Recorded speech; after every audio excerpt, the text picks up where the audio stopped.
All right, and welcome back to another edition of Inner Success.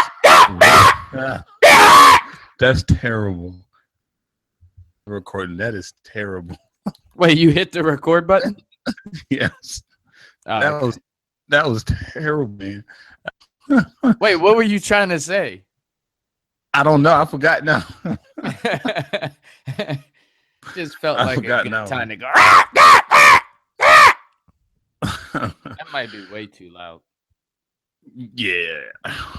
So whoever's listening to this, hope they don't got speakers. You know how some people like to drive with their music on blast and listen to cast really loud. So, that wasn't really loud in your ear. New 'Cause we do very flavor minimal. in your ear. That was my song. Come Come out out. and play. You know we had to do a remix, right? And then Biggie. You a All right. Biggie fan? Of course, he's one of my favorites. Mm. I'm going to say this, and I know you're not going to like it. And I was thinking about it the other day when I was listening to the Biggie CD. I don't think Biggie would be the king of New York. Jay-Z would be the king of New York if Biggie was alive still. As a matter of fact, just to throw a wrench in the game, I think Jay-Z had Biggie killed. I'm just saying. Oh man, that was really good. But you're a Buffalo Bills fan too, right? Yes, and I'm so glad they got rid of Rex Okay. Ryan's bum ass. Yeah, I'm so happy. So those two Before- comments you just made goes in perfect alignment with you being a Buffalo Bills fan. What? That's terrible, man. Yeah, you know what's terrible? Your team is What's that? terrible. They are. It's been 18 years since we've been to the playoffs. Wait, ain't that the It's- Super Bowl, not the playoffs, right? Since we've been to the playoffs. Okay. When did y'all go to the Super Bowl? Back in the 90s when we had Jim Kelly, Thurman Thomas, Andre Reed. That wasn't 18 years ago, or that was more than 18 years ago? That was the early 90s, I think. I think I was still in. Jeez. When did Yeah, Jim early Kelly- 90s is about 18 years ago, right? Oh, yeah, it is, I guess. Dang. You're getting old. Yeah. You older than me. What you talking about, bro? Nah, I ain't older than Dr. Phil. What? Where did that come from? I don't know. I have his book right here in front of me.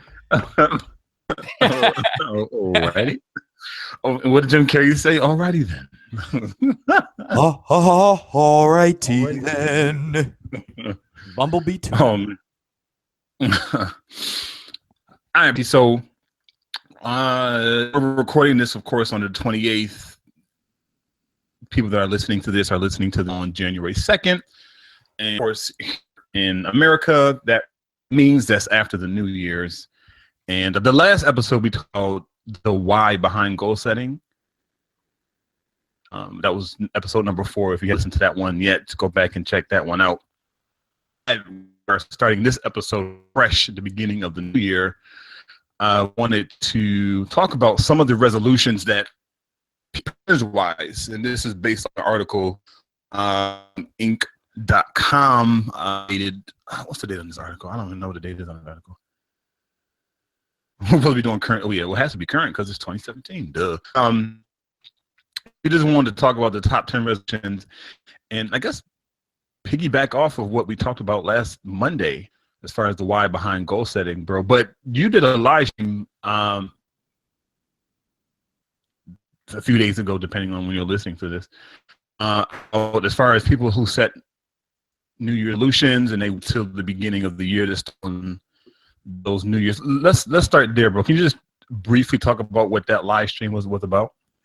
Yeah, it was about exactly what you just said. Like it's you know, in the work that I do and the mission that I'm on, it's just like everybody, like I don't understand how we can have a goal, right? I don't understand the mindset of somebody who has a goal, but it can't be worked on today. Like that, Yeah. I mean, that just, it doesn't make sense. So whether we're talking about, a New Year's resolution, like we have, today's the 28th, you said. So if we have, so there's people right now, like the past week, they've been saying in 2017, I'm going to do this. And, the whole live stream today on Facebook was just like, well, what are we doing now? Like, can you do something now? And it was a lot bigger than, New Year's resolutions, right? Like, how many times have people came up to you and told you about an idea or a goal that they had, and you're trying to tell them, like, all right, well, what are you doing now? And they're like, oh, well, I don't want to do it now. I'm kind of still, working on it. I want to stay away from those type of people in 2017. Why do you, like, what's the big deal about New Year's resolution? What's, like, why is that the case? Say for example, today was December the 15th, and somebody said, okay, well, starting in December or starting January, I'm going to focus on my health more, going to focus on spending less money. Like, why do you think people can't start or don't start theirs now as opposed to waiting till after the new year? Like, is it, like, what is it about the new year that, like, people all of a sudden say, okay, well, I'm leaving this trash in 2016 and start a clean slate in 2017? Like, can do right now, right? I mean, we don't have to the turn of a clock. Yeah, we can do something, right? I think one of the first podcasts that we did, you was talking about, taking baby steps towards fitness. You remember that? And you was like, hey, I just start out with 5 push-ups, right? Start out with 10 push-ups, right? I think that's really big. And it doesn't matter the day. Why do we do it? I don't know why we do it, right? But no matter what your goal is, right, what your resolution is or whatever is, there has to be something that can be done today. Like, and people try to convince me, like, no, I can't do anything today, but I'm totally against it. And as everybody's making their resolutions, what they're going to do in 2017, I every year for the past few years, I've started making a list of things that I'm not going to do, as well as what I am going to do. Yeah. Right. And that just makes no sense. So how do you feel about that? Do you ever talk to people that say, I'm going to do this? And then, as the conversation goes, you're like, well, are we going to come back to that, or can we do something today? Yeah, it comes up subtly in some conversations where somebody will say, well, in 2017, I'm going to focus on this. I'm going to focus on that. And I ask the question, well, what do you do now? What can you do today to get you started? Even if it's something as small as writing out your game plan down on paper, like, that's a step towards your whatever goal is. So, for example, in this article that I just mentioned, that was hold on, before we go back to the article, let's keep it to us, because I think that we're a little bit more qualified than we realize, right? Like, on this topic, since you brought it up, the work that you do right now, you coach and train people, right, at Johns Hopkins, right? And you have to evaluate them, right? Yeah. Or do some type of observation of their work. Is that correct? Yes, evaluation. We evaluate their performance. Right. And as you're leading them to get better, right, when you personally are meeting with these individuals, isn't that something that you want? Like, okay, we want this to happen, but hey, let's take some baby steps. Like, is that concept utilized in your day-to-day work? It is. My approach is different because people have different temperaments. Some people are more go-getters than others. So, where the person is as far as their motivation for improvement. There's a reason to not be able to take some type of action today. No, there's definitely not. Whatever performance improvement strategies I give to them, something that they can implement right away. Like, once the meeting is done, they can go back to what they were doing, and on that next phone call, implement the stuff they talked about. Like, they don't have to wait till the beginning of the next month or our next meeting for them to start implementing the strategies. So, is it safe to say that after every session that you have with someone, you just said, like, is there something that can be implemented immediately? Yep, always. Okay, so Always, is there, 100% of the do time. you let them leave? Like if they're confused, do you let them leave the meeting or do you stay there with them until they realize, hey, we need to see something happening right now as soon as you get out there? We have a certain time limit that we work with each of the representatives. So everything we need to cover in that 30 minutes, then we usually communicate by email, instant message.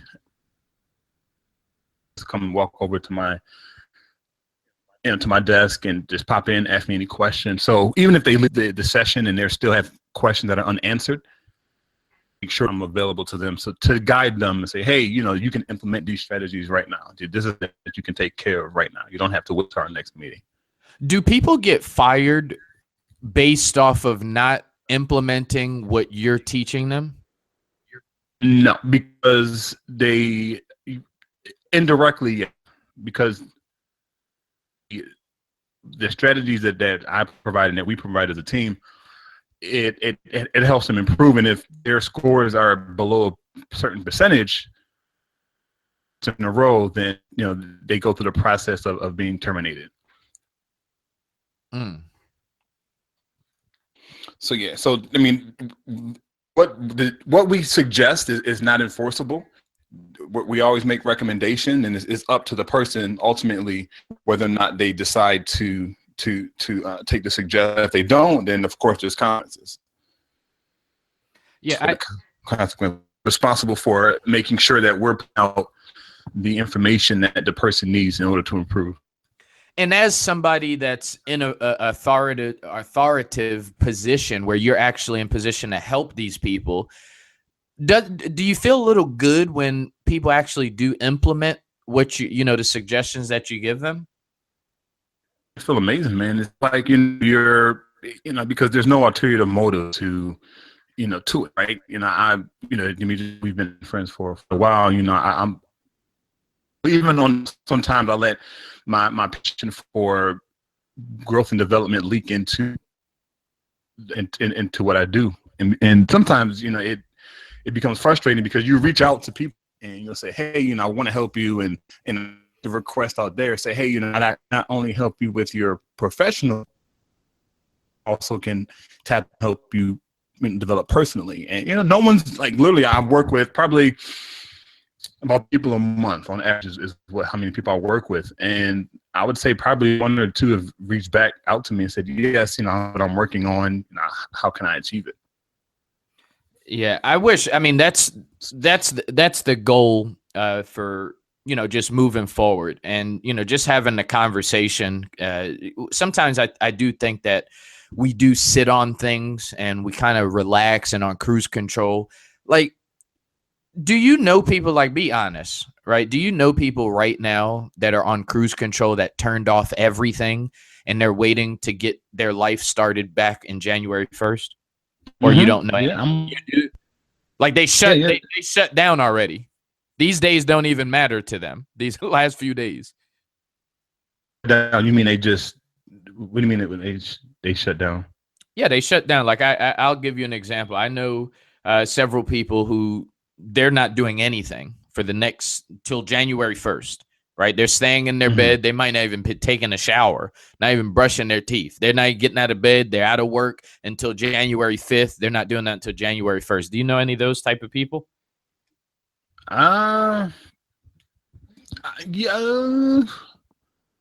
That means no. Yes. You don't know any of those people. That are waiting for January 1st to implement whatever goals they have. Yeah. Yeah, I do. I do. So how does that make you feel?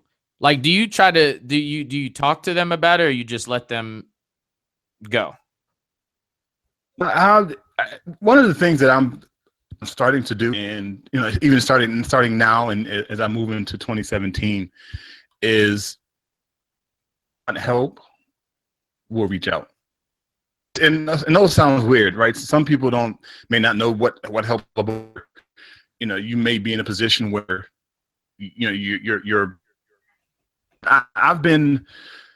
This is over the past year. I've learned that some people just don't want to they just don't be helped, right? Even if you make the suggestions and recommendations, sometimes they'll feel as if you're passing judgment. And I've actually had somebody very close to me say that to me. I felt you were judging me.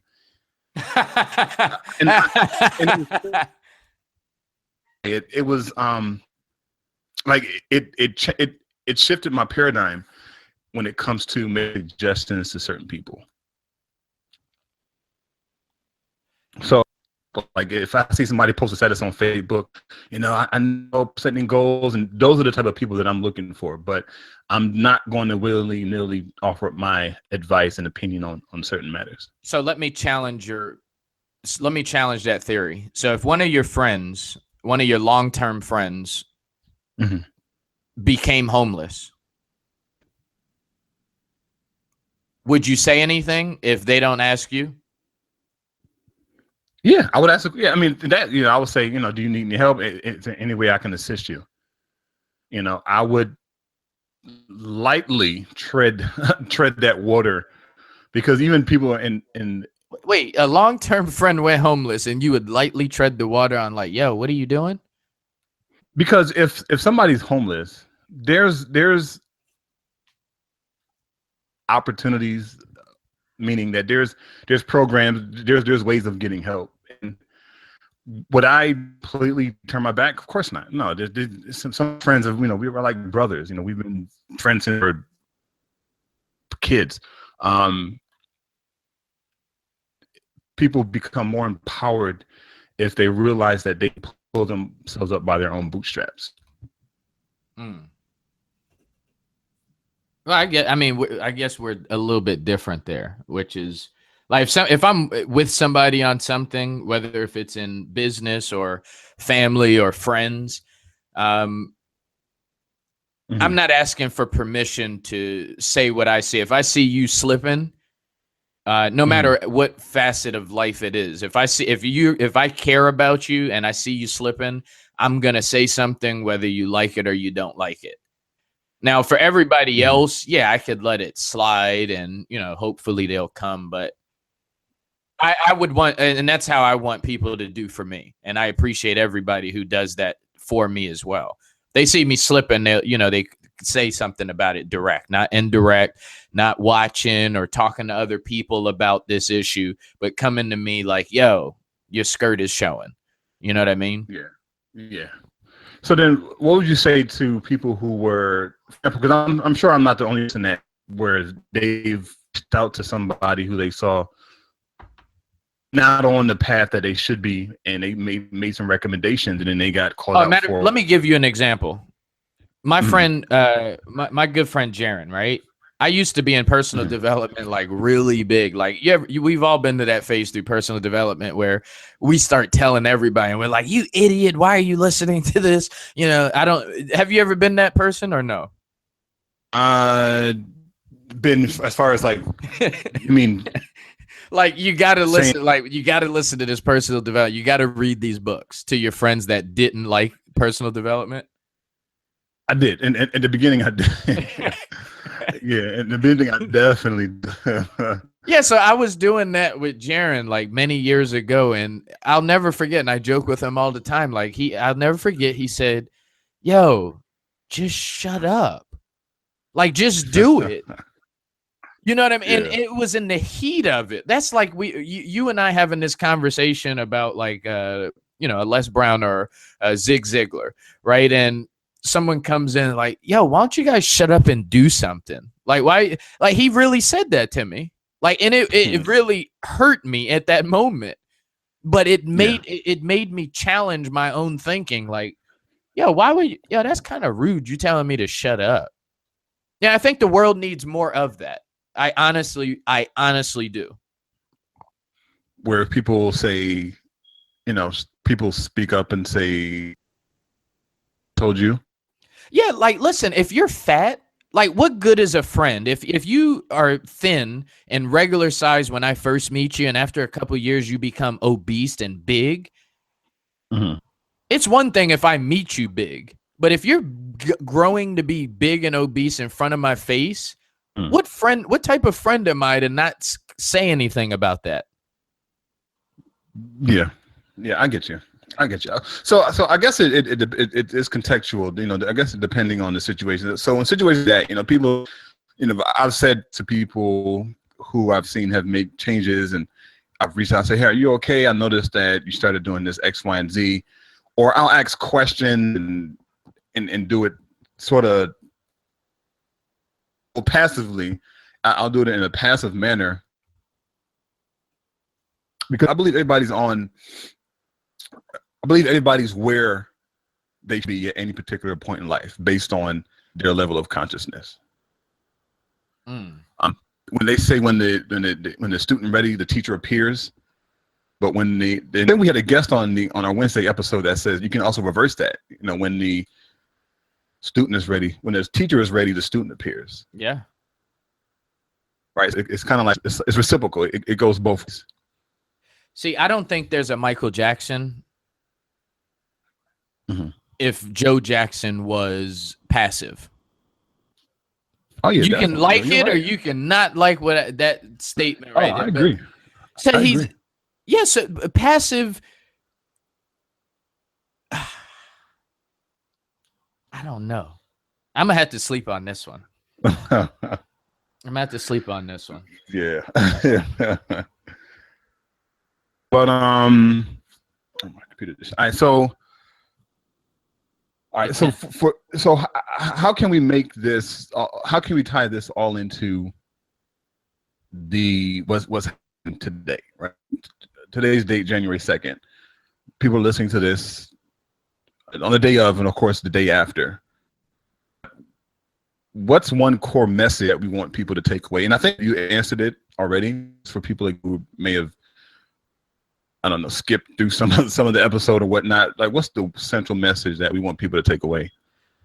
Okay, here's the central message, and this is not my message. This is from the article that you picked out from Inc.com. Right at the bottom of it, it says over half of respondents say that they fail their resolution before January 31st. Okay, so today's January 2nd. Okay, by January 31st, whatever you set out to do on January 1st, it's not even going to be existent. You might have forgotten about it by January 31st. Do people know this? Like, you're saying, like, what is one message? Like, because it seems, I know you know that. You spoke about it on a podcast the other day, right? About you and your cousin. You guys know the schedule's going to be a little different. People are going to be in there crowded for the next 3 weeks. Like, we know that. Yeah. But do you think most of society knows that their resolutions aren't going to, that they're not even going to, like, by January 31st, their resolution's not even going to be in motion? Do you think most people in America know that? I'd say I do, you know, and really? I say it because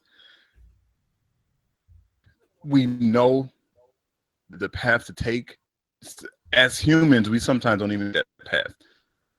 Right. As far as when it comes to diet, size, and sleep and whatnot, like, I know, like, if you ask me what's required to live a healthy and successful life, I could tell you verbatim. However, so those and it's quote unquote successful at this point in time, if I know this information, how come I'm not getting different results? I've been thinking recently, right? You know, and that's why I've slowed down a little bit on the books, you know, reading books. And I think I mentioned on one of the earlier episodes, I mean, I told you I've reduced my library to about 10 books. Is to implement the strategies that are in those books. So you're telling me that what's a current goal you're working on? Current goal to work on is gaining weight, gaining muscle, gaining muscle, 15 pounds. Yeah, 15 pounds. Yeah. So if you're saying most people know, you've made the decision that you're going to do this, right? Mm-hmm. And you're saying that, are you aware that most people won't do that? Won't do what the sets. They What won't, if I said the odds are against you of adding on 15 pounds? Would you believe me? I mean, I wouldn't. No. I definitely would. I would. No, I would. I would say, well, what do you mean? So I would actually set out to prove you wrong. If No, somebody but says proving me wrong is one thing, but would you believe me if I said that was a fact?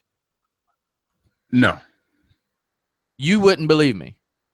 no, because you saying that, I would say, well, what's the foundation of his facts, and some people would say, well, you've tried it in the past and you failed before.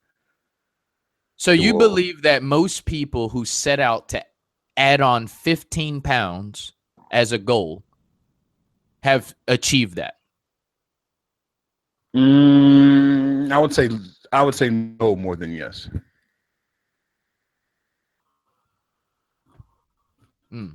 Because, but also, and I mean, if people have different metabolisms, right? So it may be easier for someone who can lose 10 pounds in a week and 10 pounds in a week. I have a very, very high metabolism. I have to consume at least 5,000 to 7,500 calories a day to see any budge in my weight. I need a quarter of them, and they can put on weight. When are you going to do this by? Add this 15 pounds on by? By the end of February. By the end of February. Okay, I don't believe that. I believe you're going to be like the masses and you're not going to get it done by February. Okay. And the only thing you're going to be able to say is, I'm going to prove you wrong, with the hopes that I'll forget March 1st. You're not going to gain 15 pounds. How long have you been trying to gain 15 pounds? To gain 15 pounds?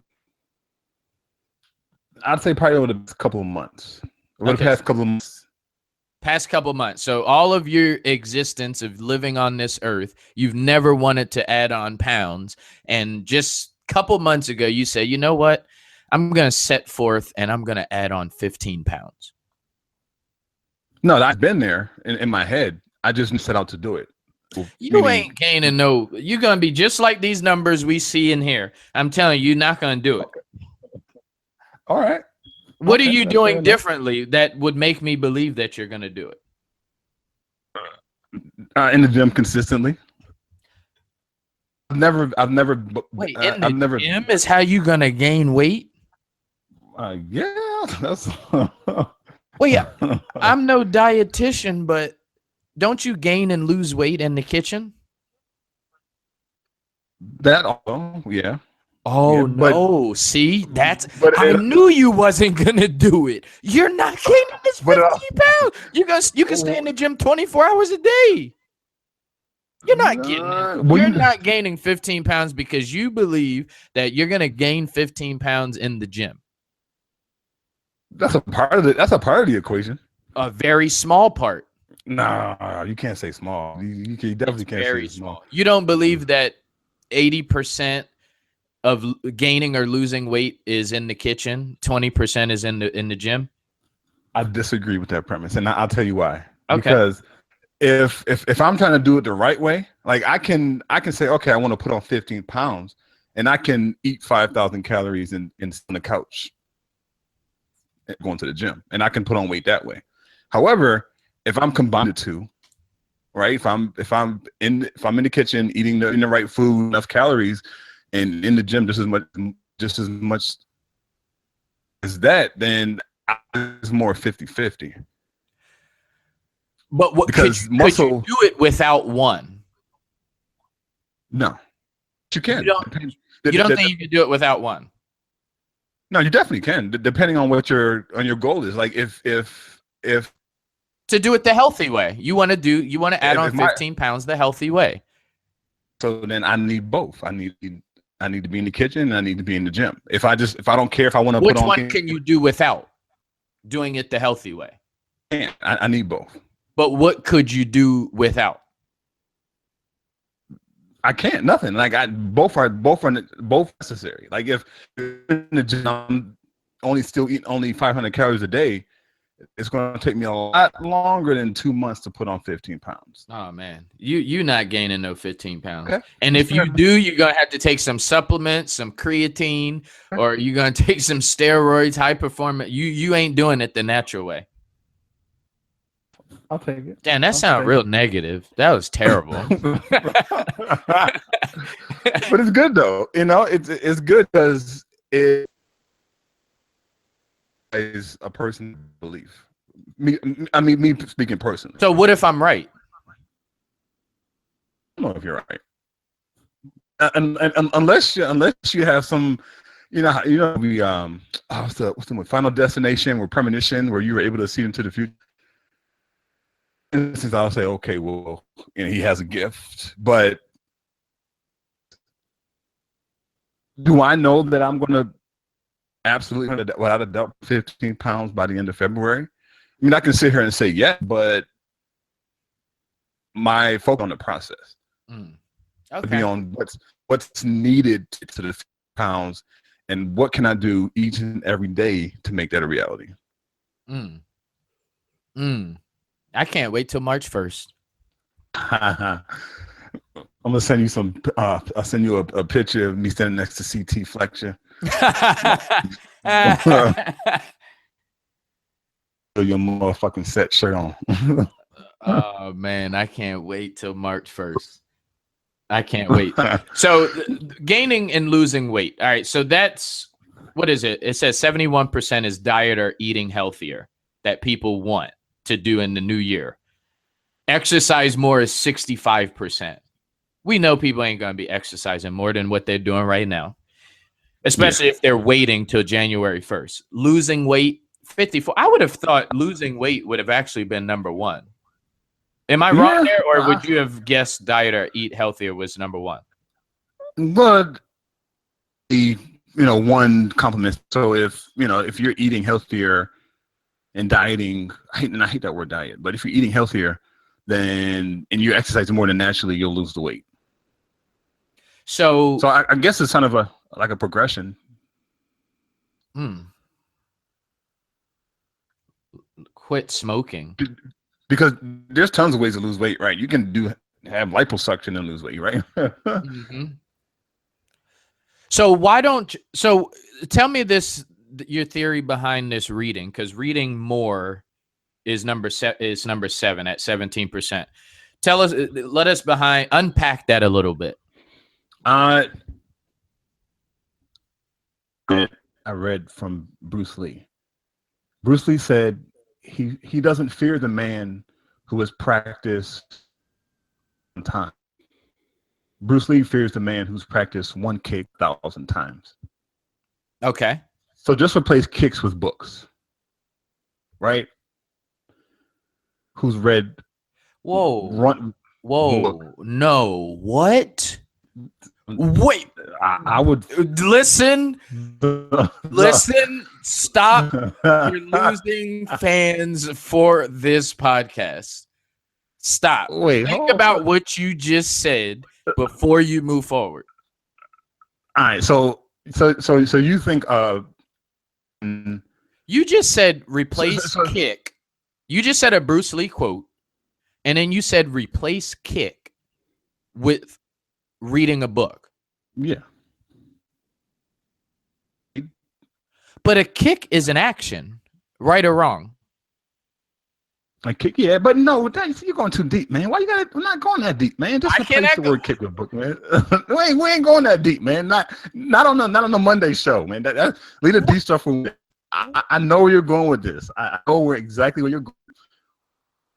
We don't get that. He said replace a kick with a book. That's like saying replace love with hate. No, what are you talking about? Replace dark with light. Man, see, you're trying to go deep. That's ain't deep. I'm making sure I'm protecting our listeners' ears. So you saying I'm gonna master this one book? as opposed to reading 1,000 books and not doing anything from that. Though, I would rather. But what if those 1,000 books were the one book that you needed instead of having those 10 books? What if 1,000 books can get you to one book? And that's really what Bruce Lee was talking about. Because you said replace books with kicks, but it's not 10. How do you change it for your benefit? He's talking about 10,000 kicks in one kick. You're saying thousands of books, but with 10 books. Why 10? Why not one? No. So no. What I'm saying is, you know why you're at 10? Why you only have 10? You have 10 because you haven't found the one. That's why. And the reason why you will never find the one and you'll always stick with the 10 is because you won't go through the thousands. If we're going to use that. But what if you go quote? What if you go through the thousands and you read 1,000 books, but then you're still sitting on the couch doing nothing? What if you stick with those 10 books? Like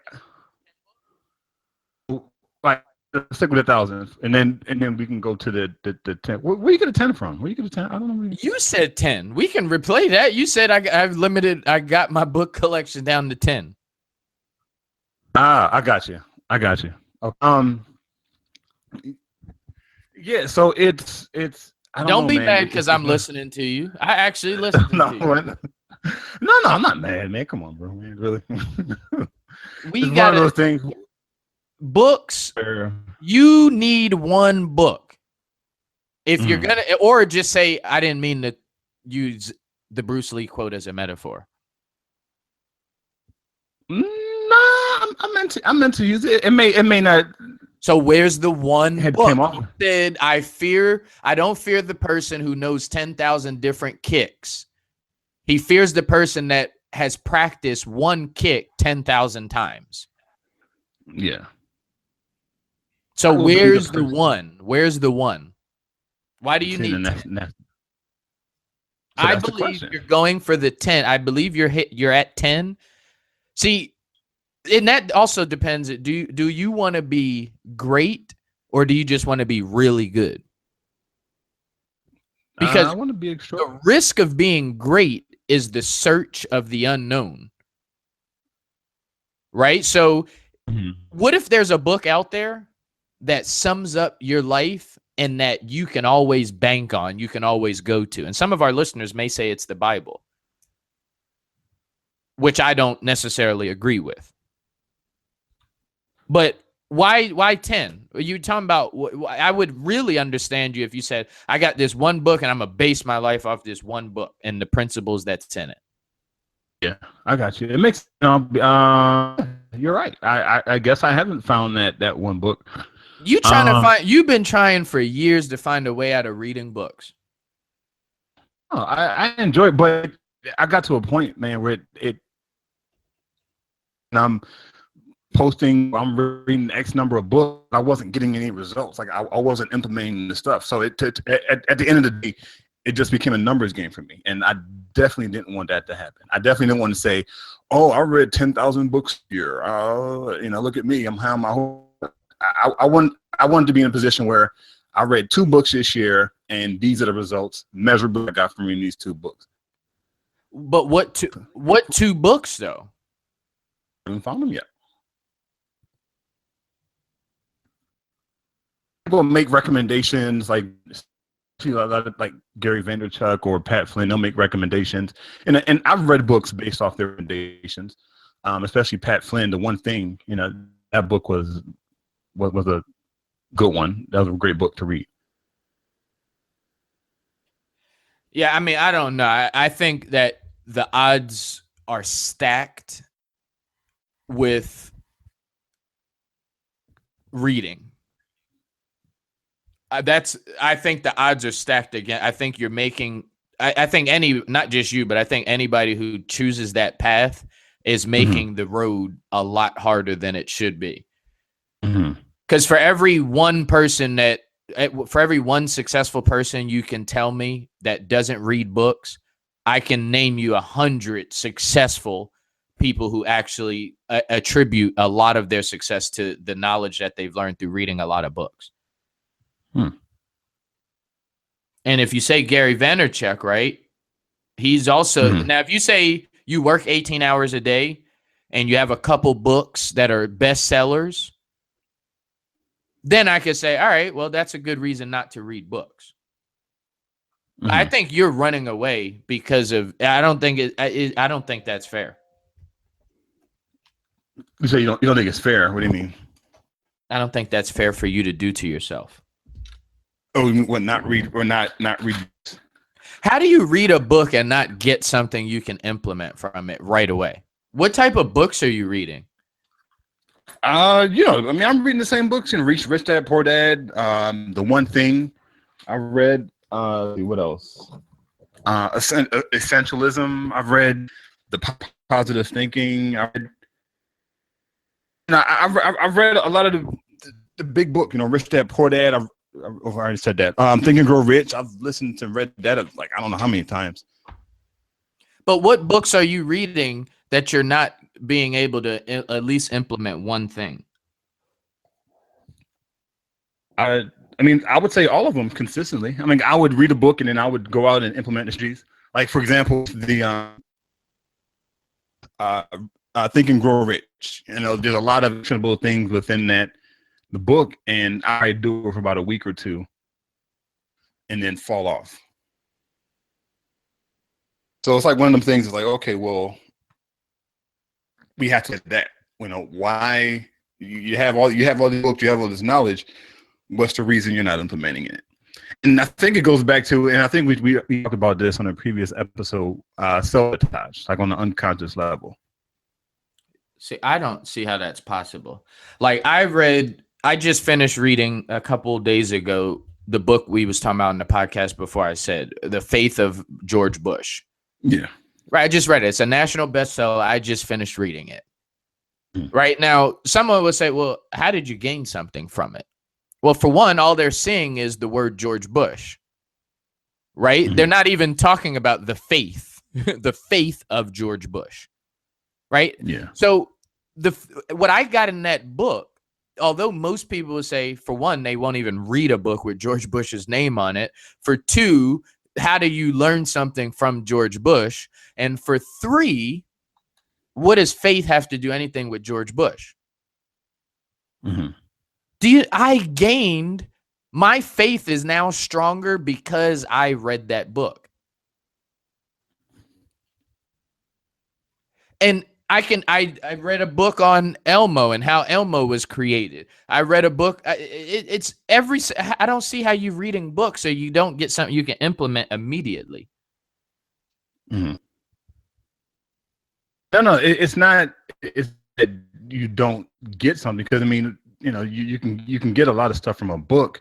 It's about the willingness to implement.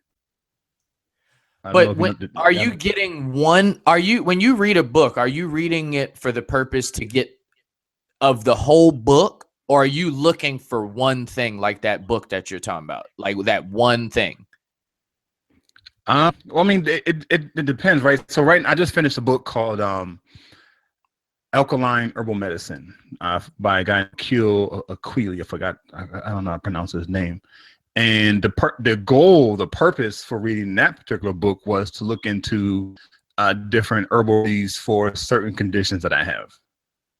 The book is a book I visit frequently. I go to frequently because it's one of those things where so I guess that brings up a good point, that when you sit down to read a book, should you have a goal?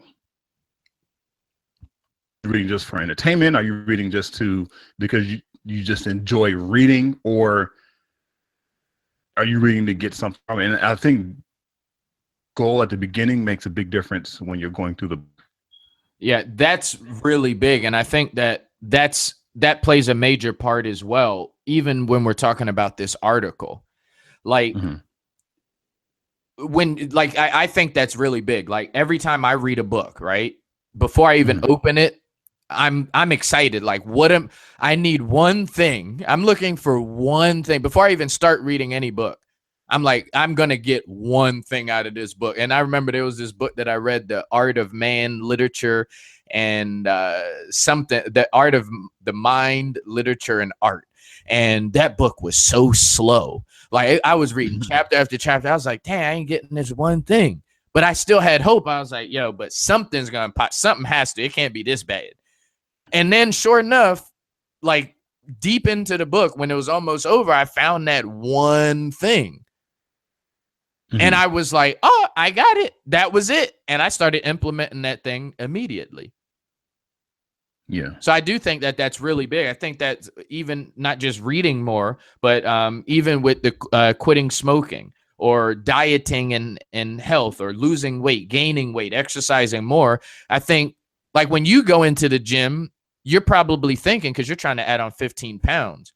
Wouldn't it be safe to say that when you step into that gym, you're like, I'm coming in here for one purpose and one purpose only? Or are you just going into the gym just to go to the gym? Tell us about that. No. So yeah, I definitely have a purpose for going, right? You know, when I go into the gym, I got my workout gear on, I got my music in, and I'm pumped up. And, you know, I go in there with knowing the goal that I'm trying to reach. So I'm pushing myself that extra step because I have a goal I'm trying to reach. Right. It's not one of those things where we say, oh, you know, I'm tired and I feel like going. Like, no, I have a goal I'm trying to reach, you know. And once you have the why and the purpose behind it, and it'll make the process a lot more, I don't want to say easier, but a lot more simpler through. Man, I think that in itself, I mean, it would be great if you could give us a little bit more behind that.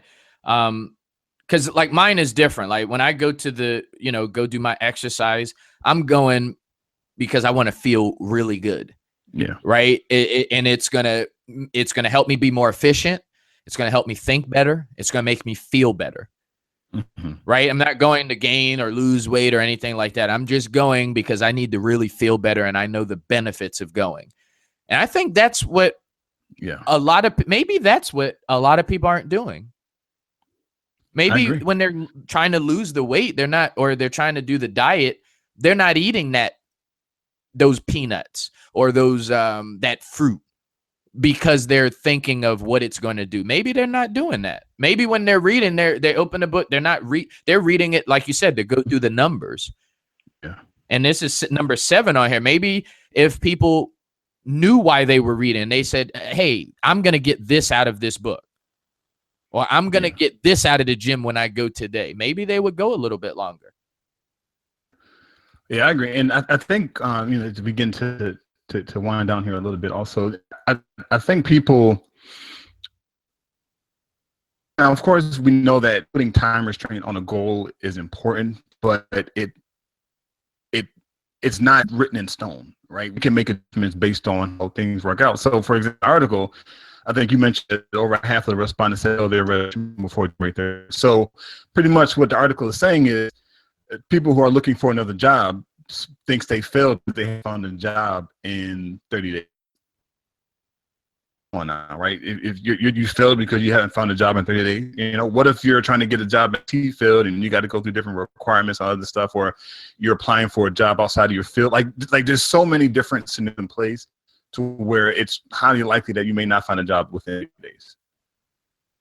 As a matter of fact, there's a guy named Diller who wrote a book called The 48 Days to the Work You Love. Now, he's a career expert. He's people get jobs. He can take you from the health field into the finance field with no experience and get you a high paying job, because his process for looking for a job is unique than any of I've noticed. The title of the book is The 48 Days. That's about a month and a half. So based on that alone, it's going to take long 30 days to find that really want, that pays you well, nice career position. So I would encourage you just to give yourself a bit more time than 30 days, right? You kicks in and you have that don't beat yourself up. It happens. You know, we're human, we rise and we fall. And the road to success is there's dips, there's mountains. You're going to come across some scorpions, some tarantulas. You're going to step in some water, but you'll eventually get there. Just don't beat yourself up when you didn't want to. I like that a lot. Yeah. So yeah, man. So just really quick, going to run down these 10 reasons why people set New Year's resolutions. Number 1 was diet and eat healthier. Number 2 was exercise more. 3 was lose weight. 4 was save more and spend less. Hobby or skill. 6 was quit smoking. 7 was read more. 8 was find another job. 9, drink alcohol. And 10 was family or friends. Which is surprising that's not higher. That one I'm surprised is not higher. Spend with family or friends. I thought that would You did not. be You're trying to be nice. You trying to win some fans. You knew that was at the bottom of the list. I thought that would be higher, man. But hey, everybody's has their value, so I'm not judging them. Neither here. I'm not in any position People to judge. More so worried about getting more likes on their social media pages than they are trying to spend more time with their family. They trying to get T on. They're trying to get a new phone, the new iPhone 7, 8. The 8 come up next year. I'm getting that. Yeah, but you ain't compromising that for spending more time with your family and friends, though. No, definitely not. I tell you, I think I told you. I think about getting a flip phone. I think about getting rid of my smartphone. A flip phone? Yeah, you should. The Obama phone. And I was sticking right. I don't need the government into my stuff. But yeah, man, I was actually in Verizon a few weeks ago, and I was looking at some of the flip phones. I don't know yet. It's going to be a tough situation. You ain't getting no flip phone, just like you ain't gaining that 15 pounds by February. You might be right. You might be right about the flip phone, but I'm telling that on that weight. You ain't doing it. You ain't doing it. All right, that's cool. No? I'll take it. Nah, I'm just joking for everybody. Nah, it's not a joke. But I will say this as we're winding, like you said, we're about to get out of here. I will say this for anybody who, number 9, drink less alcohol. This is something that, I never got to the point where I drank every single day, but I did have no type of discipline towards it. Right. And I had no boundaries, no limitations. Right. And what I've done the past past few years, at least 3-4 years, and this is for anybody who is looking for number 9, drink less alcohol. I don't have the answer, the solution to help you stop drinking alcohol altogether, besides like you go cold turkey. But I will say this. What works for me is giving myself drinking days. Right. And, days when you drink and days when you don't drink. Right. And you stick to that unless you're on, unless there are exceptions, okay, to every rule. Right. But 95% of the time, I think if one of your things is to drink less alcohol, try doing what works for me the past few years. And that's give yourself drinking days. Right. You have those days when you do drink. And you have those days when you don't drink. That's just what I would say for that person that's on number 9. That's the last thing that I wanted to share, because alcohol is something that is progressive. And if you don't get a hold of it, it will definitely get a hold of you. And alcoholism is not something that we should make light of, right? It is a disease that many people are suffering. Most people don't even know that they're suffering from alcoholism. And if you're on that journey and you see that you're starting to have no type of discipline and you're just going at that alcohol or beer or wine, whatever your choice is, and with no boundaries, I'm telling you, before you have to be forced to make this decision, I'm telling you right now, give yourself boundaries this year. If you want to make a resolution to drink less alcohol, consider giving yourself days. It works like a charm. That's it. That's all I wanted to share. Yeah, I like that, bro, for sharing that. And as always, y'all, we air every Monday. This is a special edition of Inner Success Radio. Be sure to check our Wednesday episodes out. Those are longer, and we bring on guests, and we just and have a good time. Be sure to check us out on iTunes, iHeart, where are we? Stitcher, Google Play, and you can drop us a comment over at Inner Success Radio on Facebook as well. And until next Monday, I'll let you later. Bye. Woo!